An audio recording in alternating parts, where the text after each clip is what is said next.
மதுரை சோலை அழகுபுரத்தில் கஞ்சா மற்றும் போதை மாத்திரைகளை விற்பனை செய்தவர்களை தட்டி கேட்டதால் அரிவாளால் சரமாரியாக வெட்டப்பட்டதாக குற்றம் சாட்டப்பட்டுள்ள சம்பவம் அதிர்ச்சியை ஏற்படுத்தியுள்ளது.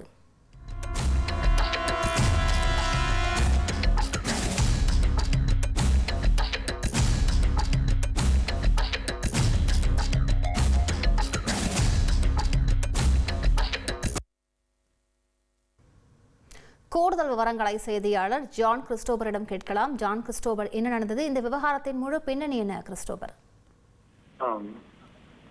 மதுரை மாநகர் சோலை அழகுபுரம் பகுதியில் அதிக அளவிற்கு கஞ்சா மற்றும் போதைப் பொருட்கள் விற்பனை செய்யப்படுவது தொடர்ந்து பொதுமக்கள் காவல் நிலையத்தில் புகார் அளித்து வந்த நிலையில் சோலை அழகுபுரம் பகுதியில் வசிக்கும் முதியவரான பாண்டி மற்றும் அவரது மகன் கார்த்திக் ஆகியோரை நேற்று நள்ளிரவு போதையில் இருந்த காவாலிமுத்து, பாலா, சரவணன், அட்டேரி ஆகிய 4 ரவுடிகள் சேர்ந்து வாள், அரிவாள் உள்ளிட்ட பயங்கர ஆயுதங்களால் தந்தை மகனை கொடூரமாக தாக்கி கும்பல் தெருவில் கூச்சலிட்டு பொதுமக்களையும் மிரட்டியதோடு கஞ்சா விற்பனை செய்வது குறித்து காவல் நிலையத்தில் புகார் அளிப்பீர்களா என மிரட்டி சென்றுள்ளனர்.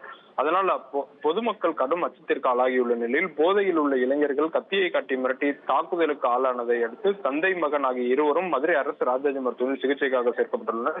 தந்தை மகனை தாக்கி பொதுமக்களை அச்சத்திற்கு ஆளாகிய சிசிடிவி காட்சிகளை தான் தற்போது நாம் பார்த்துக் கொண்டிருக்கிறோம். இந்த சிசிடிவி காட்சிகள் தற்போது வெளியாகி பெரும் பரபரப்பை ஏற்படுத்தியுள்ளது. குறிப்பாக மதுரை மாநகரில் பொதுமக்கள் அதிக அளவிற்கு உள்ள சோலை அழகுபுரம் பகுதியில் கஞ்சா போதையில் இளைஞர்கள் கத்தியை காட்டி தந்தை மகனை தாக்கி பொதுமக்களையும் மிரட்டிய சம்பவம் சட்ட ஒழுங்கை கேள்விக்குறியாக்கும் சூழல் எழுந்துள்ளது. மேலும் இந்த காட்சி சமூக வலைதளங்கள் வைரலாக பரவி வருகிறது. இந்த சம்பவம் தொடர்பாக ஜெயஹிந்துபுரம் காவல் நிலையத்தினர் வழக்கு பதிவு செய்து விசாரணை மேற்கொண்டு வருகின்றனர். விரிவான விவரங்களுக்கு நன்றி கிறிஸ்டோபர்.